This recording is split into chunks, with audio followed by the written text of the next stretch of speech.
The broadcast is now starting. All attendees are in listen-only mode. Good morning, everybody.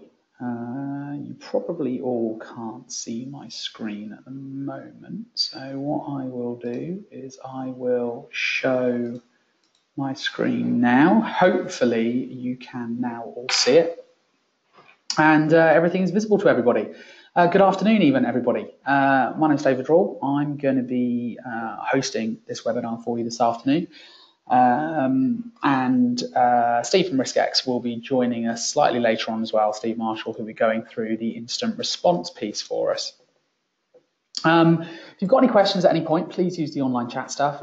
If for any reason you can't hear me or anything like that, then please type away in that and let us know. But hopefully everything is working fine and hopefully we're all good to go. I think I've done most of the housekeeping. I'm going to cover off who we are. I'm going to talk about managed SOC or SOC as a service, depending on what you want to call it. And then we're going to introduce RiskX and their instant response service. And Steve Marshall's going to be going through that in a bit more detail for you. Everything is on mute from your point of view. So you can't, we can't hear you, but obviously you can hear us, which is the idea. Like I said, please do, if you have any questions, use the question box and ask away. We'll tackle those at the end in the Q&A. We will make a recording available for this if you wish to show it to any colleagues or anything like that. And there is a feedback survey at the end as well. Who are we, first off? Some of you, I think, looking at the attendee list, I think some or all of you know who we are pretty much. But I will cover this very, very quickly, just in the interest of completeness. We are Bytes Security Partnerships. We are part of the Bytes Technology Group here in the UK. We were formed in 1999. We were purchased by the Bytes Group in August 2011. We are very lucky in being part of the Bytes Group in that we are able to be what we always were, which is a relatively agile, independent company, whilst having large company backing, which is a great position to be in. It says agility, insight, and personal approach. It's kind of the best of the both worlds, if you like. There are some areas that I am particularly proud of as a reseller that we do. Those areas include really our support and consultancy areas, where we have third-line engineers on support on a day-to-day basis, and also our professional services team, which does overlap with the support team a little bit, which is an excellent value add for our customers, are very, very experienced and have been in place with us for an awfully long time now, and the service that they offer, the quality of the implementation they offer is absolutely fantastic. That is backed up by salespeople that aren't really just salespeople. Apparently some people couldn't see my screen. There we go. Hopefully you can see that now. Maybe you've missed very much. That is backed up by salespeople who aren't just salespeople. They are genuine product specialists and they know the products and they know the licensing of those products very, very well, particularly in areas such as Checkpoint, which is our real specialism or has been over the years. They are able to competitively quote for any of you that are new customers and renewal quote for any of you who are existing customers to be able to not only deliver all of the service and product offerings that you want, but also at a very competitive cost. Key areas really, like I said, accredited consultants, director escalation support. We don't have a first line. We do all of our own project scoping in-house. We are working very closely with the vendors around marketing and all that kind of stuff.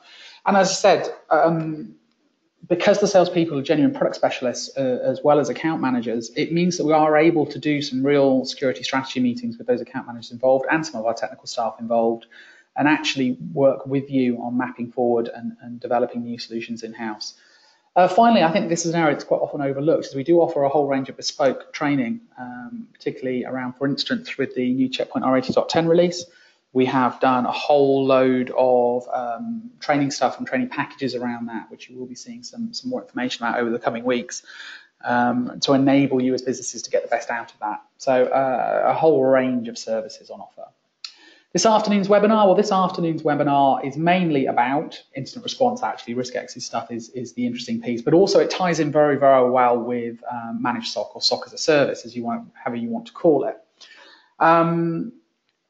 Sort of going back 7-8 years, there's a lot of people who bought SIM solutions or SIM solutions, SEIM, whichever way around it is. I always get it the wrong way around, but we had a lot of people who bought these solutions and who implemented these solutions. And then we had an awful lot of complaints from people saying, well, we got hacked and it didn't tell us, or the board says this and it didn't do that, and all this kind of stuff. And we had a lot of people thinking it was going to be a magic bullet, but it turned out not to be, because security operations centers, SIM, whatever you want, there's a lot of vendors that offer these products, whatever you want to call them, only really do what you ask them to do. And unless you're giving them a lot of love and a lot of feeding and watering, they do not just look after your network. They're not some kind of all-seeing eye that are magic, no matter what the vendors do.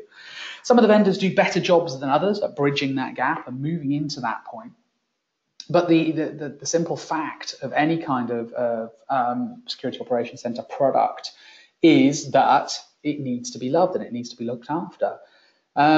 What we set out to do was find a way around that and not just find a way around it, which meant you had to get all half of your staff to sell their kidneys for you to do it, frankly.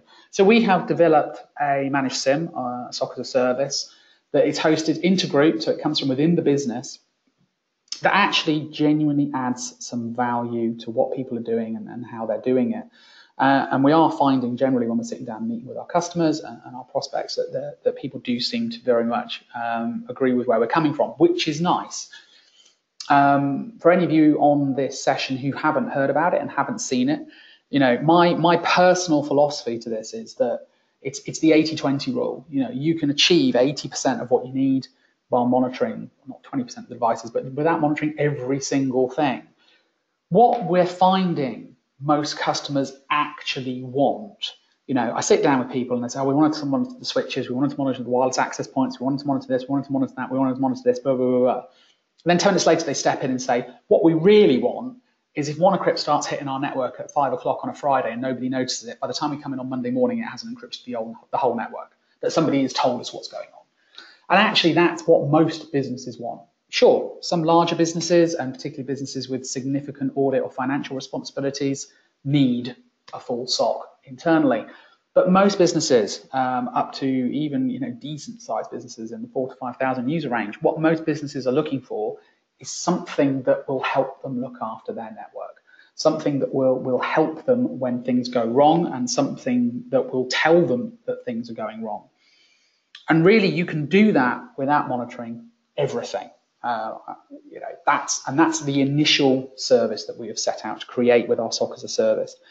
You can, by monitoring principal security devices and by working with us to identify which of the principal security devices are the ones that are going to betray that something is going on your network, be it an Active Directory controller, be it a firewall, be it an IPS device, be it a VPN concentrator, what the most common threat avenues, if you like, are that people will attack. And by only monitoring those devices, we can actually do an awful lot without having to spend a lot of money.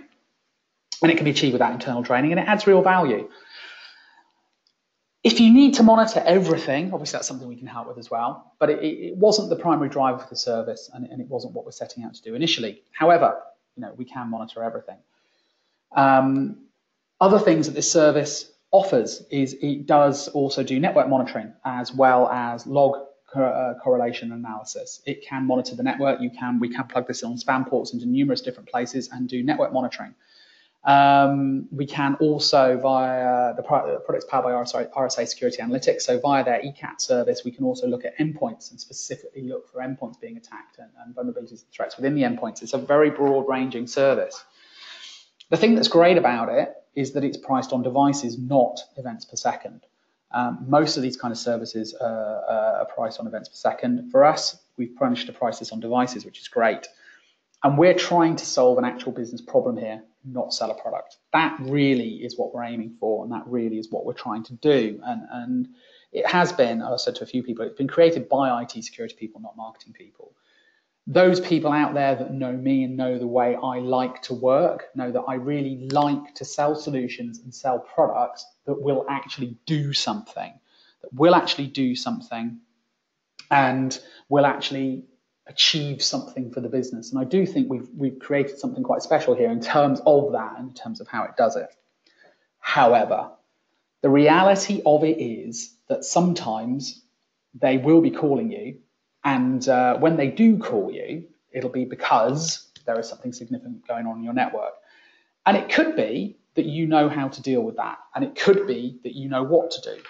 But for every company that knows what they're doing, and every company that has a plan to design to deal with stuff that is, if you like, relatively straightforward, stuff that you can control,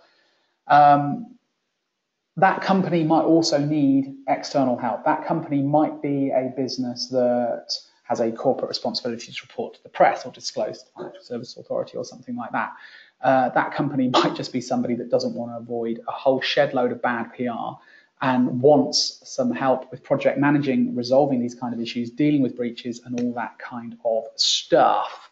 So what we have done is we've partnered with somebody for quite a while now. We've been working with RiskX for a fairly significant period of time. And we'd like to introduce to you guys who are on the call their incident response piece, which really steps in and takes over and works with you if you get the phone call saying, hey, there's something going on in your network that you might want to look into, and you look into it and you find that actually, yes, there is something going on in the network and that you have a pretty big problem. And with that, Steve, I'll hand over to you if you are there.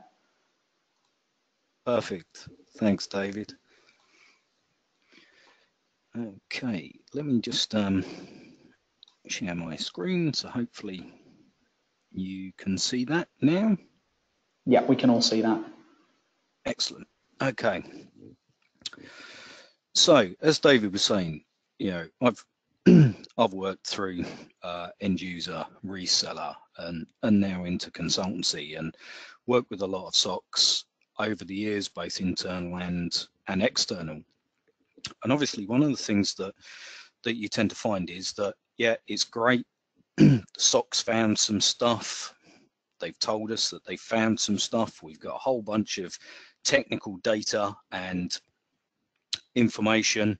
Okay, so what happens now? What do we actually do? If this was a traditional outsourced SOC, in terms of literally your data goes out, they look at it, they tell you you've got a problem, they pass it back over to you, and likely as not, in a lot of cases, you'd be on your own. However, you guys are smart. You're using the Bytes SOC, and you're also using the incident response add-on delivered by RiskX. So what does this mean to you?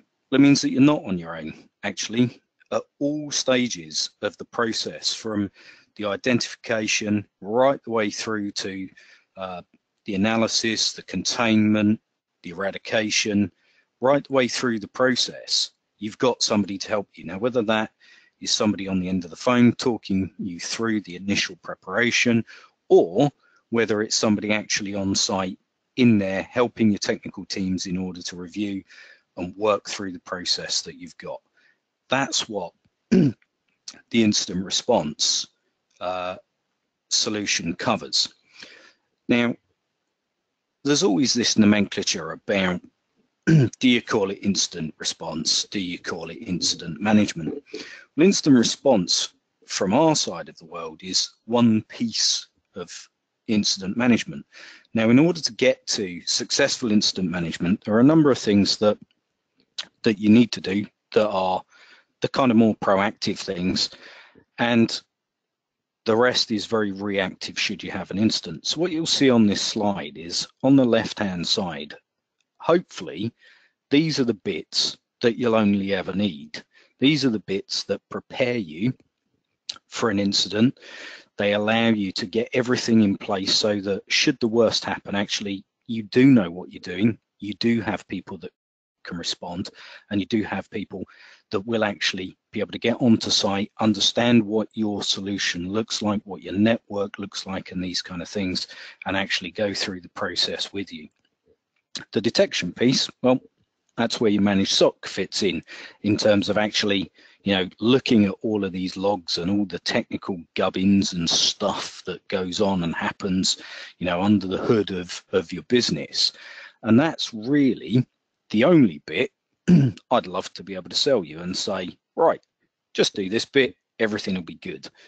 But unfortunately, on the right-hand side, these are the things that you'll also need to consider if you do actually have an incident. What I've done on there is mark the areas where RiskX covers, where Bytes covers, and where you as a consumer or customer of the products are involved. So what I'm going to do is I'm going to take a wander through each of these areas in order to show you, the likely things that would happen at each stage as you go through an incident. So what we'll do is we'll look at preparation first. Preparation is about, getting everything ready. So these are the things that ideally you do up front, so that if you then do get into an incident, actually things are a lot easier for you. You know where you are and this kind of stuff. We'll touch a little bit on detection, but as you know, this is where David and the team's area is, so I'll cover it slightly, but I won't go into too much. And then what I'll do is I'll work through the process of analysis, containment, eradication, recovery, and review in terms of the full incident management lifecycle, and describe some of the things that you would see happening at those periods of time.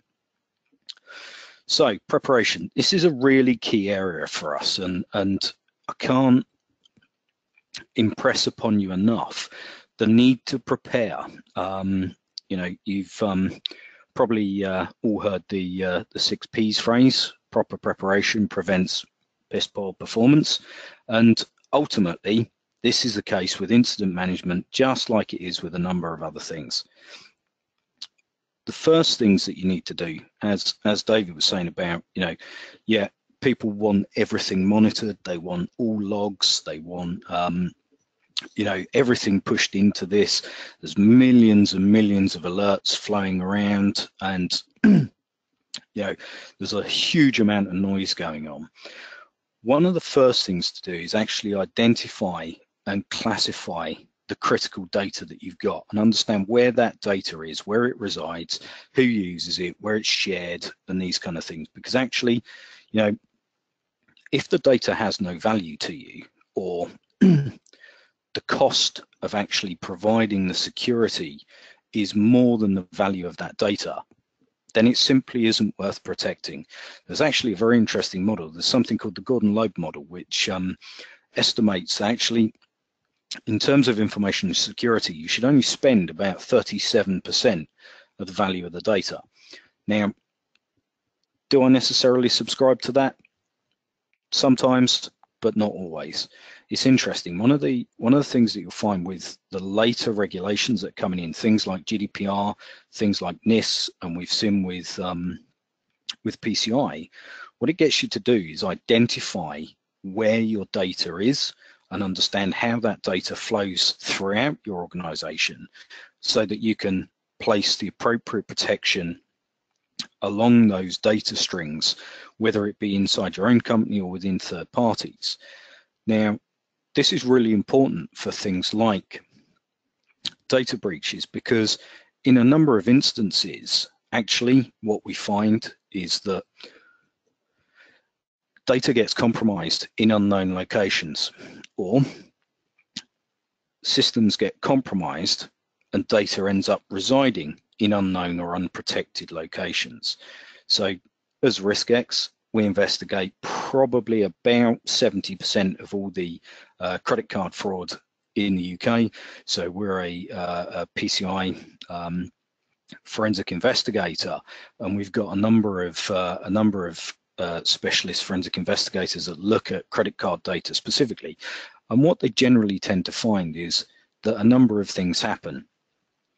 Simple security issues and malfunctions occur. People gain access, they gain a foothold, they escalate their privilege, and ultimately they make modifications to systems that aren't picked up.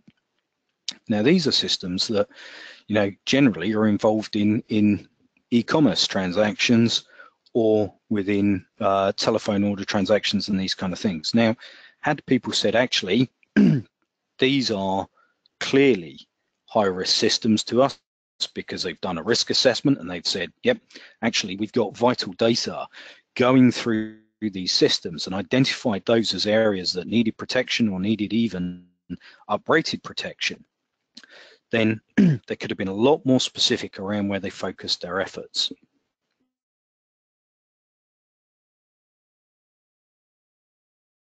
Is go through these things with you to say, right, okay, where is this data? Where does it flow? What do you use it for? How do you classify it? What's your highest risk data? What protection mechanisms do you have? Okay, then we go through, okay, so what would actually constitute a breach to you? What would you see? What would you classify a security event as? What would you classify a security incident as? What would you consider a breach to actually be? Because not all cases, data has been breached. Not all cases requires, an incident response plan or crisis management or these kind of things to actually be invoked. So it's important to know at what point would you declare an incident, at what point would you declare a crisis, at what point would you say, yeah, a breach has actually happened. The other thing that you need to do is determine what normal is. So what does normal look like for your company? What does it look like for your network? What does it look like for your logs and these kind of things that, that are seen on a daily basis? And actually, this is one of the areas that, the Bytes team will be able to help you, and their engineers and the SOC itself will actually be able to baseline out what normal looks like. Once you know what normal looks like, then you know what abnormal looks like. So actually you can tell if there is a problem. Incident response plans, everybody thinks of an incident response plan as a bit like business continuity plans. They're these nice big thick tomes that sit on the shelf and gather dust, and somebody only comes along and blows the dust off of them when an auditor comes along and asks, do you have an incident response plan? Do you have a business continuity plan? And somebody blows the dust off the tome and passes it to the auditor. Incident response plans and processes and these kind of things for us need to be very simple, lightweight documents. Okay, they're about who do you call in an incident, and generally having a flow process that you can follow. So things are very, very easy to do. So you can literally go, right, what do I need to do when? How do I need to do it? Who do I need to call? What needs to happen? Okay. What we then tend to do is train the first responders that you have on site. So, okay, if somebody needs to deal with an incident on site, how are they actually going to do that? Are they trained to know whether they should pull the network plug out or leave it in? Because one of the things you tend to find with incidents is, depending on what they are, depends on what your response should be. Sensible, right? However, in some cases, leaving the incident to continue actually is in your best interests in order to be able to do the analysis and then to be able to contain appropriately. In other cases, yeah, if you're losing customer data and these kind of things, absolutely you do need to stem the flow of that immediately. So your first responders really need to be able to classify what actually is happening, what data is at risk based on the systems that have been compromised. Then we'll go through tabletop exercises and actually run a test scenario with you.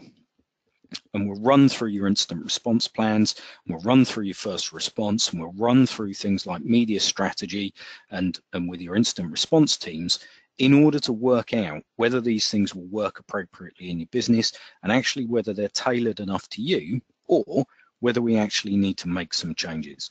And that's all the preparation phase. So that's about getting everything pulled together that you're going to need as a living documentation pack, as a living response and flow processes, having people appropriately trained to understand what they need to do and when, and then being able to take that forwards from there.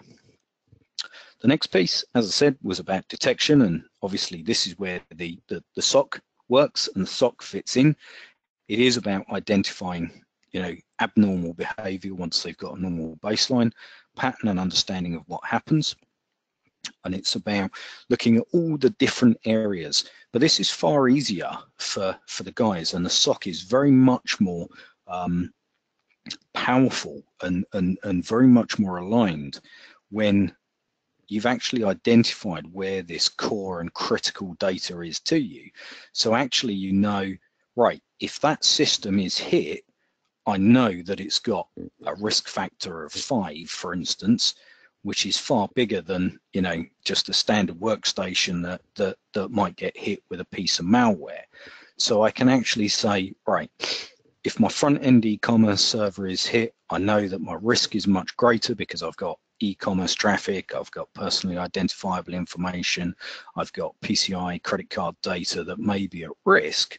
So actually my response to that needs to be very different than necessarily the response for, you know, a virus on a desktop or some malware on a desktop that needs to be looked at. And actually the process of containment of those and understanding of how they work is also very different.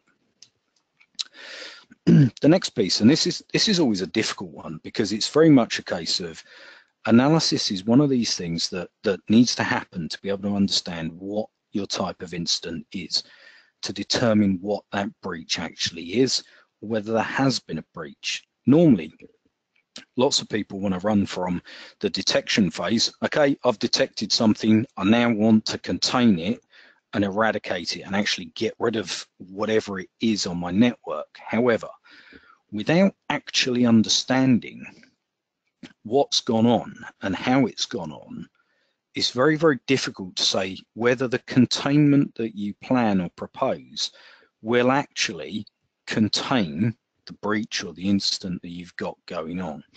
And it's always a difficult thing to try and hold yourself back a little bit to actually say, yeah, we need some time in order to be able to do the analysis.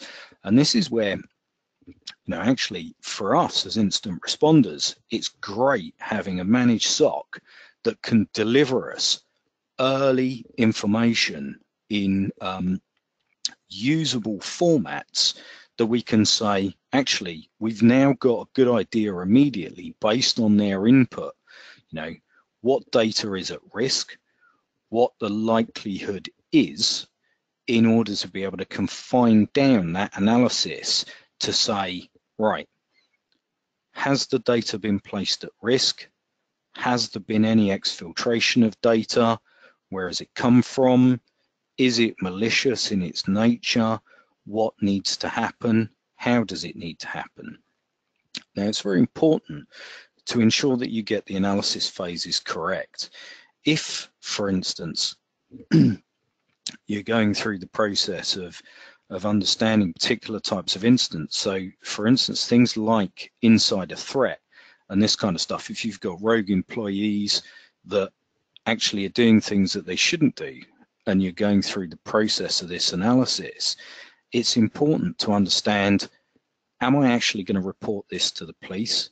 Is it something that's notifiable to agencies? So for instance, with the new GDPR regulations, you need to be able to respond and report within 72 hours of knowing or suspecting a breach has occurred.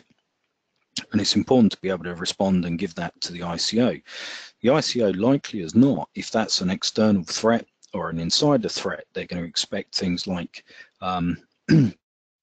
crime reference numbers, and that this will actually be given to the police and you know, so that it can be investigated further, especially if there's likely to be judicial action against, you know, an employee or these kind of things. Therefore, it's really important to understand that before you do containment and before you start trampling all over what actually could be a digital crime scene, and this is going to become more and more important in the future as we see more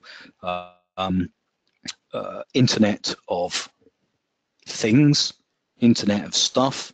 I've my own classification for that, and it's a bit rude, so I won't repeat it here.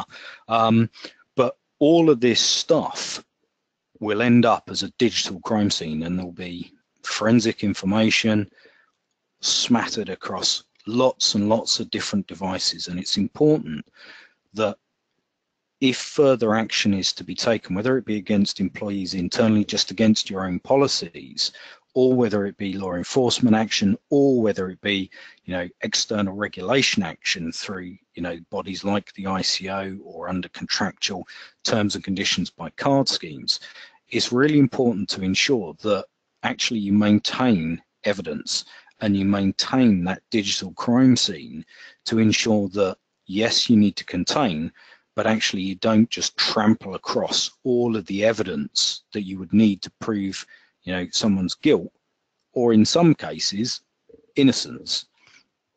Therefore, analysis, you need to know what you're doing, you need to take advice, and you need to take advice about what analysis needs to be done before you do any form of containment. And again, this is where, the tie-up between Bytes and RiskX is great, because, everybody gets on a conference call, has a discussion about this, and says, what needs to happen? Do I need to get boots on the ground out to you to actually get people on site to do this analysis? Do I need to do it remotely? And again, this is part of the preparation phases to understanding what types of incident mean. Do I need to have boots on the ground with you, or do I access your services via secure remote jump boxes, and then tie the three parties together, Bytes, RiskX, and yourselves, and actually pull all this information into a central case management solution that we have at RiskX, which we use for both criminal and commercial cases, so that all data is handled in line with, in the UK, ACPO guidelines, or Association of Chief Police Officers is, well, it's changed now. I can't remember what it is now. It used to be ACPO, but they still use the ACPO guidelines, and making sure that everything is held in a way such that if it does need to go to court, that can be handled as an end-to-end process for you. It's also important to remember that if you're looking at any cyber liability insurance, at the moment, cyber liability insurance is paying out £3 for every pound that it takes in. I know because I work with a lot of them, and I'm seeing these things. However, what's happening is things like underwriters, because they're losing so much money at the moment, are starting to press back on their brokers to say, right, actually, yeah, we need to do a forensic investigation, and we need to understand what's happened to work out whether actually the customer has broken any of the requirements or covenants that we placed within their underwritten cover, in order to make sure that actually they've done the right things. Therefore, it's important to make sure that if you go through these processes, that analysis is done in order to ensure that actually you have complied with the requirements such that your insurance will pay out at the end. Next piece, containment and eradication. So containment is about stopping breach, and eradication is the removal.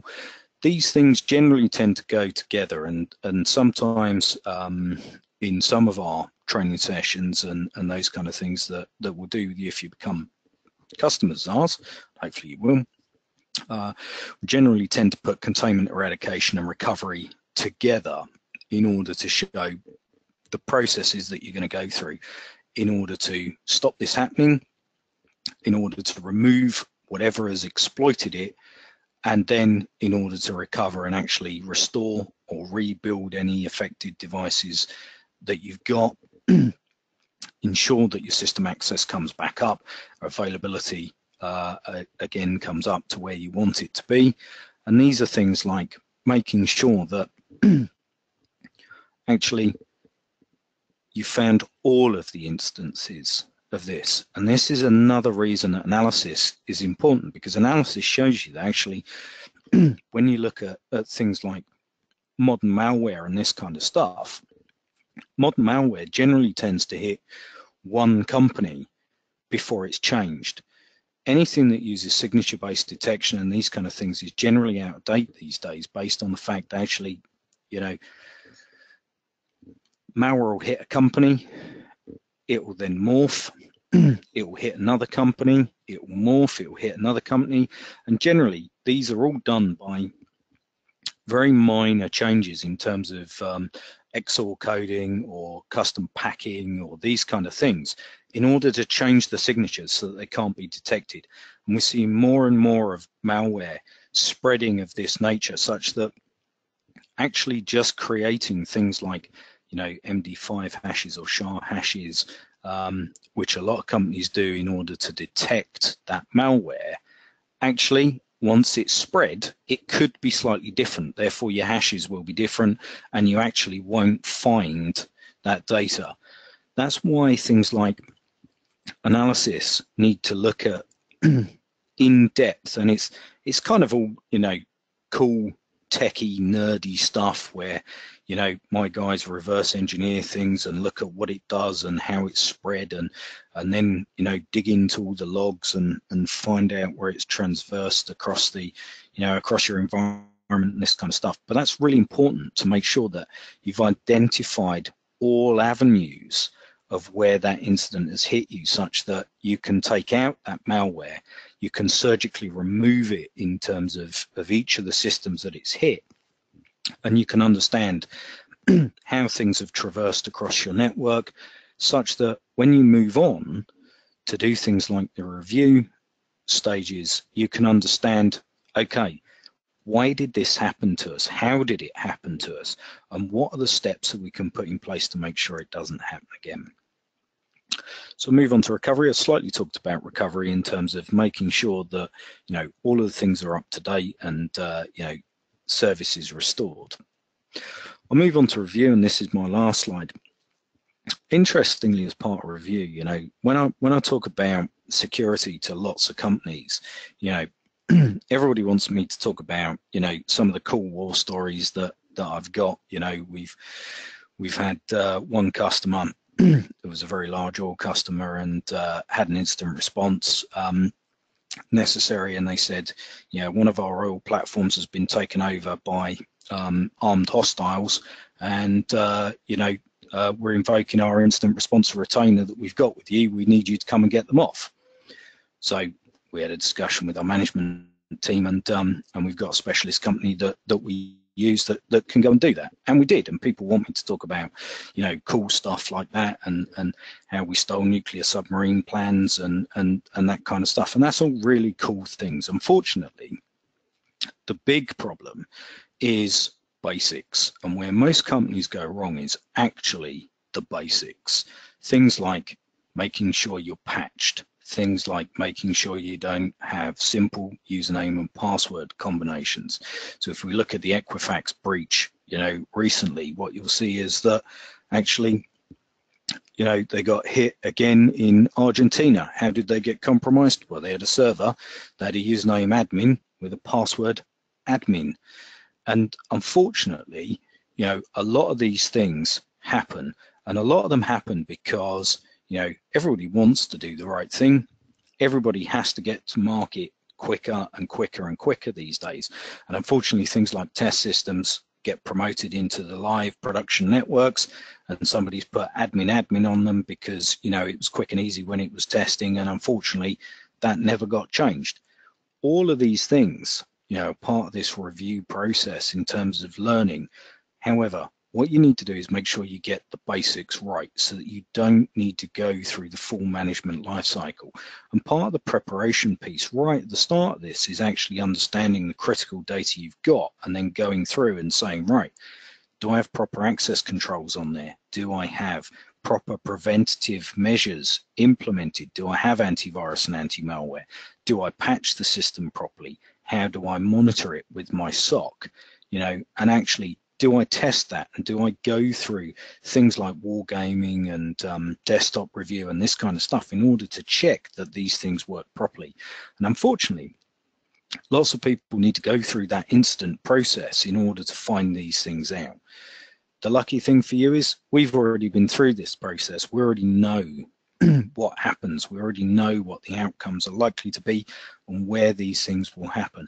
And it's important to make sure that actually you understand this incident management process. You understand that, you can take the managed SOC service and you can find these things out. However, that's only half the picture. What you also need to be able to do is respond and understand and be able to contain and move forwards. And that's me done. So I shall hand you back over to David. Hopefully none of you have fallen asleep. and hopefully David will take himself off mute. I have, sorry, I And, was just trying to work out how to get myself off mute because I'd lost the pane that had it on there. Thank you very much, Steve. That was really, really useful. There's some stuff in there, particularly some stories in there I hadn't heard before, so thank you very much for that. Thank you very much for all of you for attending again. We have had just a couple of small questions come in.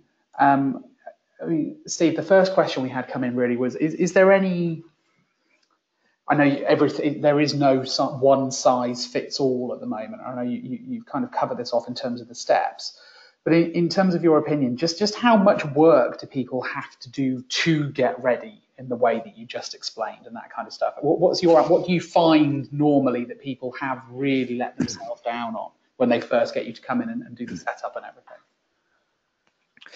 So generally, I think there are kind of two pieces to this. One is the technical piece, which is things like, you know, the bog standard basics of general security 101 that you know, unfortunately I seem to talk about every single time I talk to people, and that's things like, you know, making sure your systems are patched appropriately, making sure you've got up-to-date anti-malware and endpoint detection, making sure that, you know, you've got good logging and these kind of things turned on, and actually you've got somebody looking at those logs in order to understand what's going on and this kind of stuff. And actually, you know, if you've got a good managed SOC behind that, all the better, because you've got experts looking at this stuff and can give you an opinion as to what's happened. So on the cybersecurity side, it's about, you know, those key points: least privilege, anti-malware, updating and patching, making sure that, you know, your access control lists and people who have got access have got, you know, the minimum access that they require and these kind of things. So that's the technical side. On the business side, generally the biggest problem is knowing where the data is. So we're all great at creating data, and the more people we've got, the more data we create. However, we're all fundamentally just a little bit lazy, and nobody ever goes back and clears up data, or people move stuff about so because it's easier for them, or, you know, IT don't want us to share stuff because it's a bit tough, so we go and use Dropbox and this kind of stuff. So unfortunately, the business doesn't document down what it does or how it does it, and sometimes they do that outside of IT and they just don't tell them what's happened. So we tend to find that it can be a relatively quick process. You know, it's a long-term thing for companies. For us, it's a relatively quick process in order to educate and in order to understand. And as we form relationships with customers, what we do is we put what we call effectively a forensic document library together, which allows both them and us to build up information about each other in terms of, you know, updated documentation, updated procedures, updated information on how information's being processed, who it's being shared with, and these kind of things in the business. And unfortunately, there's kind of no quick fix. It's a long-term thing. However, this stuff is naturally going to have to happen over time. You know, if you look at GDPR, and funnily enough, I'm at the Bytes session tomorrow talking about GDPR and requirements and these kind of things. Legislation, regulation, and contractual compliance obligations are becoming much, much stiffer. And as we move forwards, this is going to continue, and it's going to continue requiring companies to document what they do, keep good records, and understand where their critical data is. And that's an ongoing process. Onboarding, relatively quick to set up the ideas and the requirements and the themes and these kind of things that need to happen. And it can be tailored around each individual customer as to how big they are. Obviously, the bigger you are and the more complex you are as an organization, the longer it takes. If you're a very simple, small, easy to manage company, is very much quicker. But there is a lot of requirement in order to understand how these things happen and how they work. You're going to have to do it for regulation and legislation anyway, so you might as well do it in a format that actually gives you some real business value rather than just doing it for the legislators. Okay, yeah, cool, fair enough. And I think that very much ties into the message I was saying at the start, that one of the things that we here at Bytes really like working with the guys at RiskX is that they're very much the same philosophy as us, that it's worth doing for a business reason the business will get benefit from rather than just for the sake of it. It's something we both agree on, isn't it, Steve? Yeah. So absolutely. Thank you very much, everybody. We will wrap it up there because we've had our sort of 45 to 50 minutes. Thank you very much, Steve. For those of you that are left on, there's still a fair few of you left. Hopefully we will see you possibly in London, and I hope you found some of the other sessions that Steve just alluded to, because we've done this GDPR event up in Glasgow and in Manchester useful if you attended it. Thanks again, Steve, for your time, and thank you everybody else. And we look forward to seeing you all soon. Thank you.